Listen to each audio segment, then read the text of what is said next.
그러므로 내가 이것을 말하며 주 안에서 증거하노니 이제부터는 이방인이 그 마음에 허망한 것으로 행함같이 너희는 행하지 말라. 저희 중명이 어두워지고 저희 가운데 있는 무지함과 저희 마음이 굳어짐으로 말미암아 하나님의 생명에서 떠나 있도다. 저희가 감각 없는 자 되어 자기를 방탕에 방임하여 모든 더러운 것을 욕심으로 행하되 오직 너희는 그리스도를 이같이 배우지 아니하였느니라. 진리가 예수 안에 있는 것 같이 너희가 과연 그에게서 듣고 또한 그 안에서 가르침을 받았을진데 너희는 욕의 욕심을 따라 썩어 정하는 구습을 좇는 옛사람을 벗어버리고 오직 심령으로 새롭게 되어 하나님을 따라 의와 진리의 거룩함으로 지으심을 받은 새 사람을 입으라. 그런즉 거짓을 버리고 각각 그 이웃으로 더불어 참된 것을 말하라. 이는 우리가 서로 지체가 됨이니라. 분을 내어로 죄를 짓지 말며 해가 지도록 분을 품지 말고 마귀로 틈을 타지 못하게 하라. 도적질하는 자는 다시 도적질하지 말고 돌이켜 빈궁한 자에게 위하여 제 손으로 수고하여 선한 일을 하라. 무릇 더러운 말은 너희 입 밖에도 내지 말고 오직 덕을 세우는데 소용되는 대로 선한 말을 하여 듣는 자들에게 은혜를 끼치게 하라. 하나님의 성령을 근심하게 하지 말라. 그 안에서 너희가 구속의 날까지 인치심을 받았느니라. 너희는 모든 악독과 노함과 분냄과 떠드는 것과 회방하는 것을 모든 악의와 함께 버리고 서로 인자하게 하며 불쌍히 여기며 서로 용서하기를 하나님이 그리스도 안에서 너희를 용서하심과 같이 하라. 아멘.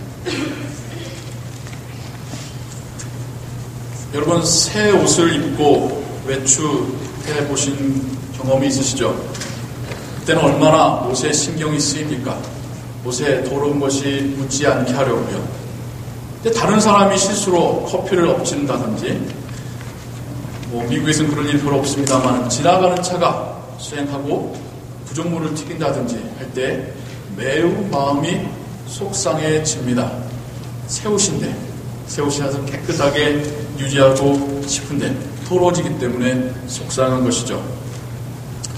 에베소서에서 바울의 그러한 심정이 느껴지는 듯 합니다. 에베소서를 큰 그 서신서 전체를 만약 두 토막으로 나누라고 한다면 1장부터 3장까지 앞부분을 어떤 구원의 의미를 가르치는 교리적인 가르침 부분이라고 할 수 있겠고요. 4장부터 6장까지 뒷부분은 이젠 그 구원을 받은 자가 혹은 그 공동체가 어떤 모습이어야 될 것인지를 말하는 어떤 실천적인 적용의 부분이라 할 수 있을 것입니다. 오늘 우리가 읽은 4장은 이러한 실천적인 부분의 첫 시장이죠. 지난주에 4장의 또 앞부분 1절부터 16절까지를 보았습니다. 오늘은 17절부터 32절까지 마지막까지를 우리가 함께 읽었습니다. 지난 주일에 설교의 주제가 무엇이었습니까?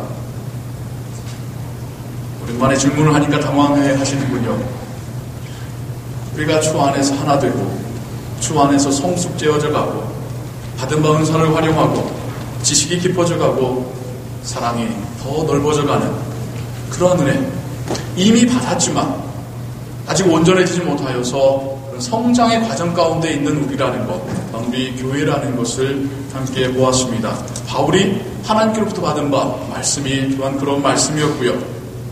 이제 이어서 오늘 우리가 또 읽은 그 뒤에 이어 나오는 이야기들은 그러면 우리 교인들은, 우리들은, 성도들은 어떠한 모습으로, 어떠한 거룩으로 살 것인가에 대하여서 이야기하고 있습니다. 바울은 4장에서 두 번의 중요한 주제를 가지고 이야기하는데요. 그래서 처음 1절부터 16절까지의 말씀도 그러므로라는 접속사를 가지고 시작했다면 오늘 우리가 읽은 17절에서도 마찬가지로 다시 한번 그러므로라는 이야기로 시작이 되어 가고 있습니다. 그러므로 쭉 말하다가 25절에서 그런즉 하면서 지금까지 말한 것을 실천하는 방법은 하면서 좀 더 구체적으로 이야기를 해 나가죠. 그러면서 바울은 오늘 17절부터 이야기를 또 이어나가면서 하는 말이 에베소 교인들에게 더 이상 이방인이 하는 것처럼 행하지 말라라고 당부하고 있습니다. 이 말이 참 재밌는 말입니다.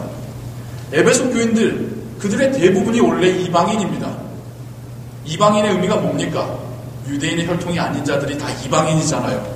그런데 바울은 에베소 교인들, 원래 태어나면서부터 이방이었던 그들에게 대하여 이방인이 하는 것처럼 하지 마세요라고 이야기를 하고 있더라는 것입니다. 바울은 더 이상 에베소 교인들을 영적인 이방인으로 보지 않는다라는 의미입니다. 이제는 바울에게 있어서 이방인이란 하나님을 모르거나 하나님을 들었으면서도 부인하는 자, 예수 그리스도를 부인하는 자, 그들이 바로 영적인 이방인이라고 지금 그는 말하고 있는 것이죠. 아무리 태생적으로 유대인의 가정에서 태어났다 할지라도 예수 그리스도를 부인한다면 그는 하나님 보시기에 이방인입니다. 아무리 다른 민족의 부모에게서 태어났다 할지라도 주님을 영접하였다라면 더 이상 이방인이 아니고 하나님의 자녀인 것입니다. 바울은 에베소 교인들을 향하여 여러분 이제 이방인 아니잖아요. 이방인이 하던 것처럼 하지 마세요라고 이야기할 때에 그들이 들었을 그 묘한 기분이 저는 상상이 됩니다. 아, 내가 이제 이방인이 아니구나. 나의 영적인 신분이 바뀌었구나. 그러니까 이러한 바울의 말씀은, 이러한 표현은 그들로 하여금 그럼 내가 진짜 하나님의 자녀답게 살아야겠는걸? 이러고 하는 어떤 격려와 어떤 부추김을 주게 될 것이죠. 바울은 이방인은 어떤 사람인가에 대해서 더 이어서 말합니다. 영적으로 무지하고 둔감해진 자들이라고 말합니다. 그래서 하나님을 떠나 있는 자, 하나님의 생명에서 떠나 있는 자들이 영적인 이방인이라고 이야기합니다. 당시 헬라 철학은 자신들의 지혜가 최고조에 다다랐다고 여겼습니다. 이제 자신들의 지혜로 신의 영역까지도 넘볼 수 있을 것이다. 아니, 우리가 보니까 신은 없고 내가 철인이 될 수 있다라고 생각했던 것이 헬라 철학입니다. 바울에게는 그들이 오히려 그러한 무지 속에서 자신들만의 영적인 교만함 속에서 하나님을 멀리하고 있는 자들이기 때문에 그들이 바로 이방인이다라고 이야기하고 있는 것이죠. 그리고 영적인 무지는, 영적인 교만함은 삶의 타락으로 연결이 되어가고 있었던 것입니다. 이런 질문을 하실 만한 분이 있습니다. 아니, 교회 다니지 않는 분 중에도 점잖고 좋은 분이 있던데요. 제가 지금 말하고 있는 영적 무지, 영적 타락은 도덕을 이야기하는 것이 아닙니다. 도덕이라는 기준을 가지고 말하는 것이 아닙니다. 주님을 영접한 사람들이 모두 도덕적으로 뛰어나느냐? 그렇지 않지요. 주님 영접하지 않은 사람들이 모두 도덕적으로 비난받을 만한 사람이냐? 그렇지 않지요. 스스로 지혜 있다 여기는 영적 교만으로 인하여 하나님께로부터 오는 구원과 생명과 위로와 소망을 구하지 않는 그 모든 자들이 하나님 보시기에는 영적 교만이며 영적 무지이며 영적 이방인이라는 것입니다. 당시에 지혜 있다고 스스로 여겼던 자들, 그래서 하나님의 구원을 구하지 않았던 자들, 예수 그리스도를 찾지 않았던 자들, 예수 그리스도를 부인했던 자들, 그들 모두가 생명에서 떠나 있는 자들이었습니다. 그러면서 22절부터 24절까지의 말씀 우리가 다시 한번 또한 함께 봉독하겠습니다. 22절부터입니다. 시작. 너희는 유혹의 욕심을 따라 썩어져가는 구습을 좇는 옛사람을 벗어버리고 오직 심령으로 새롭게 되어 하나님을 따라 의와 진리의 거룩함으로 지으심을 받은 새 사람을 입으라. 바울은 지금 옛사람을 벗어버리고 새 사람을 입으라고 합니다. 좀 애매하죠. 옷이라는 단어를 가지고 좀 더 거기에 넣어보면 좀 이해가 더 쉽게 되실 거예요. 옛사람 때 입었던 옷을 벗어버리고 새 사람이 입을 만한 옷을 입으라는 것이죠. 바울은 이미지를 가지고, 그림을 가지고 설명하기를 좋아합니다. 그게 듣는 이들이 더 분명하게 이해할 수 있기 때문입니다. 교회의 하나됨을 설명할 때도 건물이라는 이미지를 가지고 설명했죠. 건물 하나하나가 완성되다가 최종적으로 연결이 돼서 큰 하나의 건물이 되는 것을 가지고 바울은 교회의 하나됨, 하나님 백성들의 하나됨을 설명하였습니다. 또한 성도들의 삶에 대하여서 다름박질하는 선수라고 이야기하죠. 사역자의 삶에 대해서 다름질하는, 마지막까지 최선을 다해 뛰는 그런 선수라고 비유합니다. 예수 그리스도를 믿는 자에게서 삶의 향기, 그러나 이방인에게는 그것이 죽음의 향기가 될지 모르지만 우리에게는 삶의 향기라는, 예수 그리스도의 향기라는 그러한 비유를 가지고, 어떤 이미지를 가지고 설명하곤 합니다. 이제 구주를 영접하여 새로운 삶을 살게 되는 것을 옷이라는 단어를 가지고, 옷이라는 이미지를 가지고 설명하고 있습니다. 초대교회 당시에는요, 그래서 세례를 받을 때 흰옷을 입는 전통이 있었다고 합니다. 더러워진 옷, 달록달록한 옷, 정신 사나운 옷 벗어버리고 깨끗하고 흰 옷을 입으면서 내가 이제 주 안에서 새 사람이 되었습니다라는 이 옷을 가지고도 표현을 했다고 합니다. 이런 이미지를 가지고 한번 우리가 다시 한번 생각해 볼까요? 바울은 지금, 아니 하나님은 지금 우리에게 너희가 예수 그리스도를 영접하며 새롭고 희고 깨끗한 옷을 입었다라고 말씀하고 계시는 것입니다. 이젠 그 희고 깨끗한 옷을 다시 예전처럼, 예전의 삶을 살던 그때처럼 더럽히지 말라라고 우리에게 말씀하고 계시는 것입니다. 4장 앞부분에서 하나됨과 성수감을 말했던 바울, 이제는 후반부에서는 순결에 대하여서, 어떤 경건에 대하여, 거룩에 대하여 우리에게 하나님 말씀을 전해주고 있습니다. 여러분, 제가 설교 시작하며 말씀드렸죠. 흰 옷을 입었는데, 새 옷을 입었는데 정말 국물이 튈 때, 커피가 튈 때 얼마나 속상합니까? 바로 좀 그런 심정입니다. 주님을 영접하여 새 삶을 살게 되었는데 왜 예전에 하던 그 행동과 그 모습으로 기껏 입은 새 옷을 더럽히는지 안타까워하며 이야기하고 있습니다. 그러면서 바울은요, 새 옷을, 흰 옷을, 깨끗한 옷을 깨끗하고 희게 유지하는 방법에 대하여서 그런직이라는 접속사를 가진 이후에 계속해서 구체적으로 설명을 주고 있습니다. 그 첫 번째가 거짓을 버리고, 거짓말을 버리고 참된 것을 말하라 라는 것입니다. 이것은 지식에 대한 가르침이라고 볼 수 있습니다. 여기서 말하는 거짓은 우리의 자녀들이 부모님에게 하는 그런 거짓말 정도, 그런 거짓말을 이야기하는 것이 아니라 진실과 유사해 보이지만 실제는 아닌, 진리가 아닌 교묘한 말, 꾸며낸 말, 허황된 말, 진리를 가리는 그 모든 가르침을 거짓이라 말하고 있습니다. 반대말은 뭘까요? 진리의 말이죠. 바울이 말하고 있는 진리의 말은 뭐겠습니까? 복음입니다. 예수 그리스도입니다. 당시의 거짓된 가르침, 철학, 여러 가지 문학, 사상 이런 것에 현혹되지 말고 복음이라는 참된 것을 말하는 자가 되라는 것입니다. 당시의 사람들이 즐겨하던 논쟁에 참여하여서 세상 것에 대한 이야기, 지식에 대한 이야기를 따지지 말고 복음을 전하는 자가 되라고 당부하고 있습니다. 그것이 우리가 입은 새 옷을 깨끗하게 유지하는 방법이라는 것이죠.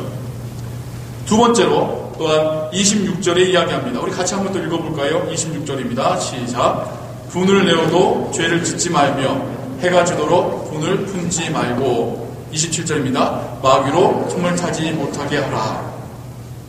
26절의 원문을 있는 그대로 직역해서 번역하자면 이런 말입니다.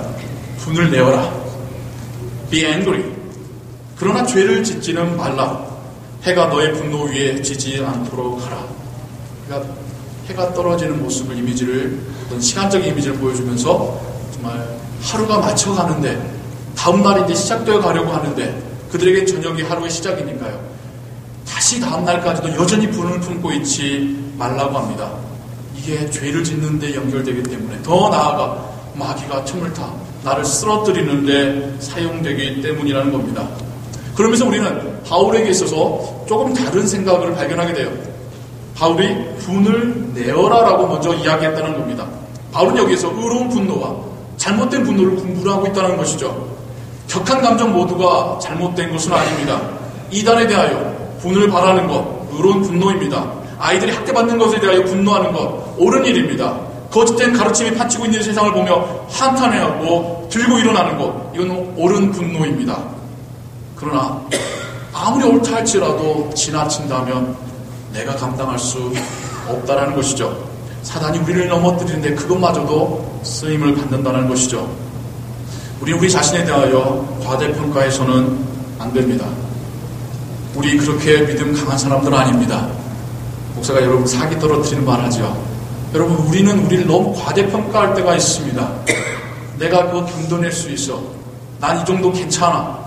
난 이렇게 해도 나는 다시 시험에 넘어지지 않아. 나 유혹에 빠지지 않아. 나 죄에 짓는 데까지 가지 않아. 우리를 과대평가하고 있습니다. 아닙니다. 우리의 믿음과 우리의 신앙이 감당할 수 있는 정도가 참 낮습니다.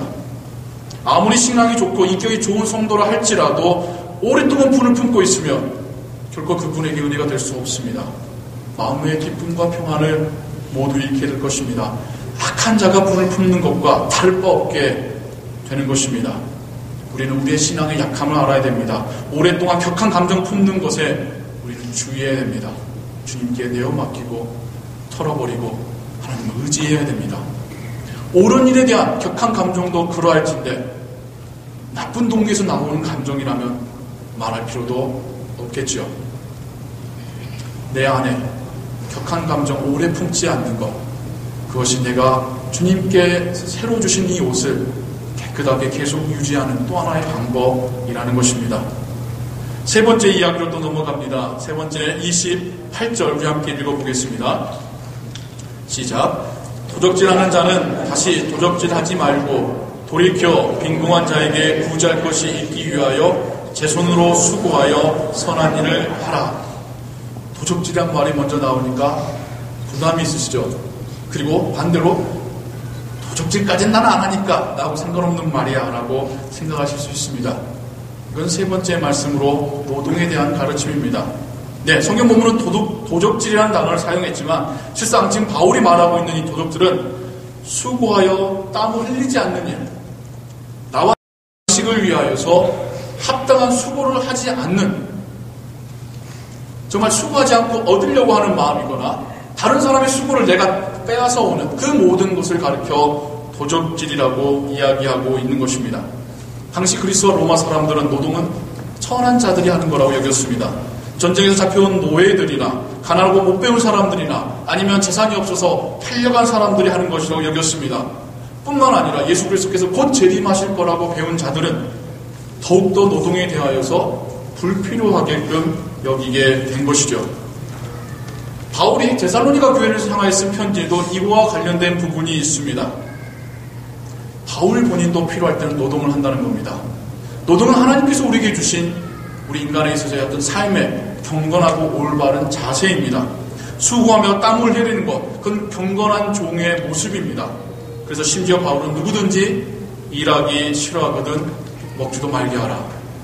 어릴 적 부모님이 말씀하실 때마다 스트레스 받았던 그 말씀, 데살로니가 후서에 있더라고요. 하나님은 우리에게 육신을 주시면서 노동하게 하셨습니다. 노동은 선한 겁니다. 못 배운 자가 하는 것이 아닙니다. 특별히 나와 하나님께 나에게 주신 가정을 위하여 노동할 때 참 옳은 일입니다. 마음까지도 경건해집니다. 근데 바울이 여기서 그치지 않더라는 것이죠. 더 나아가서 나의 노동이 나의 가족만을 위한 노동이 아니라 내가 속한 나의 공동체를 구제할 수 있는 노동이 되게 하라는 것이죠. 그러할 때에 더 우리가 받은 바 이 순결한 삶, 경건한 삶이 더욱 유지되게 될 거라는 것입니다. 게으른 생활 태도, 혹은 정말 공짜로 얻으려고 하는 욕심, 쉽게 얻으려고 하는 그 마음들, 자기 자신과 자신의 가족만을 힘들게 하는 것이 아닙니다. 그 사람이 속한 공동체에도 결코 좋은 영향을 끼칠 수가 없습니다. 바울은 오히려 공동체를 도울 수 있을 정도까지 노동을 하라고 가르치고 있습니다. 네 번째는 언어에 대한 가르침입니다. 우리 29절 함께 읽어볼까요? 시작. 무릇 더러운 말은 너희 입 밖에도 내지 말고 오직 덕을 세우는데 소용되는 대로 선한 말을 하여 듣는 자들에게 은혜를 끼치게 하라. 특별히 에베소서 4장 후반부에서 바울이 우리에게 삶에 대한 구체적인 적용을 줄 때에 가장 많이 지금 연관되고 있는 것이 언어라는 사실을 우리가 발견하게 됩니다. 25절부터 거짓된 말, 참된 말, 덕을 세우는 말, 악독한 말, 분을 품어서 하는 말이겠죠. 선한 말과 해방하는 말, 말과 말들을 비교해가고 있습니다. 뒤에 있을 31절에서도 악독과 분노함과 분냄과 떠드는 것과 회방하는 것, 모두 언어에 관련된 것들입니다. 바울은 우리의 언어가 우리 개인의 신앙을 주님께로부터 받은 이 새 옷을 더럽히고 망친다라고 이야기하고 있는 겁니다. 더 나아가서 우리 공동체를 더럽히는 것이 우리의 언어가 정말 대부분이다라고 이야기하고 있습니다. 그렇죠. 우리의 손과 발로 짓는 죄보다 입으로 짓는 죄가 더 많습니다. 더 설명할 필요, 더 예제를 드릴 필요도 없겠죠. 사람과 사람 사이의 관계를 깨는 것, 손과 발보다 입입니다. 우리가 믿음의 언어를 사용할 때야 비로소 교회가 하나가 될 것입니다. 우리가 믿음의 언어를 사용할 때야 비로소 우리의 신앙이 더 유지되며 뿐만 아니라 성숙하게 될 것입니다. 이런 말에 대한 이야기를 하다 보면 이런 생각까지 들게도 돼요. 그냥 말을 말자. 우리 모두가 말을 못하는 사람이면 세상이 평화로워지지 않을까. 그러나 천국은 아닐 것 같아요. 말은 해야 됩니다. 좋은 말을 해야 됩니다. 믿음의 말을 해야 됩니다. 덕을 세우는 말, 사람을 세우는 말을 해야 합니다. 말이 많아지면 마음에 상처를 입는 사람도 많아지겠죠. 저는 어릴 적부터 저희 아버지께서 사역하셨던 교회에서 제가 사역하면서 계속해서 참 이런 모습들을 많이 봤어요. 그러다가 재밌는 한 가지 사실을 발견하게 되었습니다. 가해자는 없고 피해자만 있더라는 겁니다. 그 누구도 정말 내가 마음에 상처 입었습니다. 어떻게 저한테 저런 식으로 말할 수 있죠? 라는 분만 있지 제가 의도적으로 그 사람 마음 아프게 하려고 소리했어요. 라는 사람 제가 본 적이 없습니다. 실제로 정말 심하게 말을 하고 가리지 않고 말하신 분마저도 자기가 상처받았다고 하지 자기 말로 다른 사람이 상처받는 거에 대해서는 인식하지 못하고 계시더라고요. 근데 그게 다 개인 그분들의 솔직한 심정이에요. 거짓말이 아니라 그분들은 다 자기가 피해자입니다. 의도적으로 상처 주는 말을 하는 사람은 없더라는 거죠. 결국 이미 상처받은 상태에 사는 그 말이 다른 사람의 상처로 이어져가고 있더라는 것입니다. 피해자가 또 다른 피해자를 만들고 있더라는 것입니다. 이게 아마 사단이 제일 즐거워하고 있는 아싸 잘하고 있구나 하고 있는 상황이지 않을까요? 교회가 알아서 분란이 일어나고 알아서 상처 입은 자가 상처를 주고 있는 그 상황, 사단이 제일 좋아하고 있는 상황일 것입니다. 이런 상황 가운데서 말씀을 통하여서 다른 사람에게 상처 주는 말을 하지 마세요. 아무런 의미가 없다는 걸 발견했어요. 왜? 다 나는 피해자니까. 그러니까 내가 들을 말이 아니라 그 누군가 저 사람이 들어야 될 말이라고 생각하기 때문에 아무리 정말 말 조심합시다, 은혜로운 말 합시다 해봤자 본인들은 나는 아니야 라고 하신다고 한다면 이게 별 도움이 안 되는구나 라는 것을 뒤늦게야 깨닫게 되었습니다. 여러분들에게 그래서 한 가지 제가 애매한 것을 정해드리고자 합니다. 개그 프로그램 중에도 애매한 것을 정해주는 남자라는 코너가 있더라고요. 저도 그동안 애매했던 것 하나를 여러분들에게 깔끔하게 정리해드리고자 합니다. 내가 이 혼동된 이 돌고 도는 루머 사이에서 내가 피해자인가 아니면 내가 가해자인가를 구분할 수 있는 정확한 기준 하나를 여러분에게 드리도록 하겠습니다. 나쁜 말을 듣고 그리고 더 이상 내 입에서 나가지 않는다고 한다면 피해자입니다. 선의의 피해자입니다. 그런데 들은 말이 다시 내 입에서 나가고 있다고 한다면 그때부터는 미필적 고의에 의한 가해자입니다. 미필적 고의에 법적 용어인데요. 영어로 하자면 willful negligence. 그러니까 예를 들어서 제가 제 눈앞에 어떤 음식이 상한 것이 있어요. 제가 알아요. 근데 사람들 오고 가면서 이제 막 밥을 먹는 상황 가운데서 누군가 이걸 실수로 먹게 되면 아플 거라는 것도 압니다. 근데 속으로 생각하는 것이 먹으면 그 사람이 재수 없는 거지 뭐. 자기가 주의 깊게 맛보고 먹었어야지 뭐. 알아서 하겠지. 라고 내버렸는데 정말 누가 그걸 먹고 아팠다. 내가 책임이 없느냐? 아니요. 나에게도 책임이 있는 겁니다. 알면서도 말해주지 않았기 때문이죠. 이게 무슨 말이냐면 내가 상처되는 말을 들었습니다. 다시 그 사람에게 말하든 다른 사람에게 말하든 이게 그 누군가에게 다시 상처가 될 것을 알면서도 이거 듣고 마음 아파하면 그건 당신 사정이지. 당신 믿음 약한 거지. 라고 생각하면서 말했다면 여전히 우리도 고의성을 띠고 이야기한다는 것입니다. 내가 먼저 피해받았을지 할지라도 내가 여전히 누군가에게 똑같은 상처를 주고 있다고 한다면 더 이상 나는 선의의 피해자가 아니라 나도 가해자가 되는 것입니다.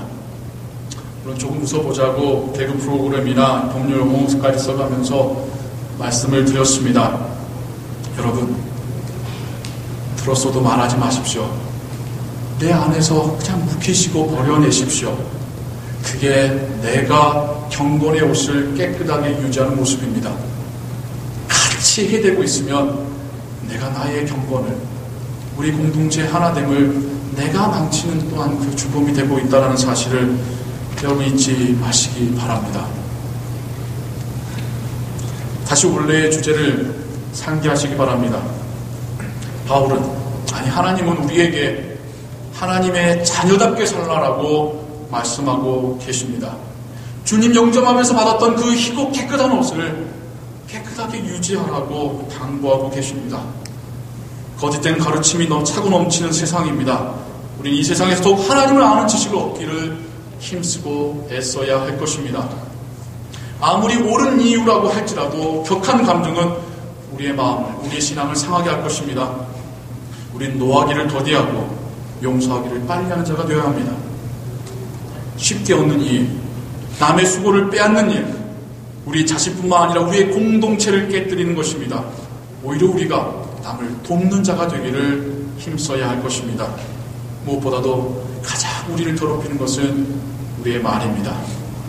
반대로 가장 우리를 서로 세워주는 것도 우리의 말일 것입니다. 32절 마지막에 바울이 이렇게 말합니다. 서로 인자하게 하며 불쌍히 여기며 서로 용서하기를 하나님이 그리스도 안에서 너희를 용서하심과 같이 하라.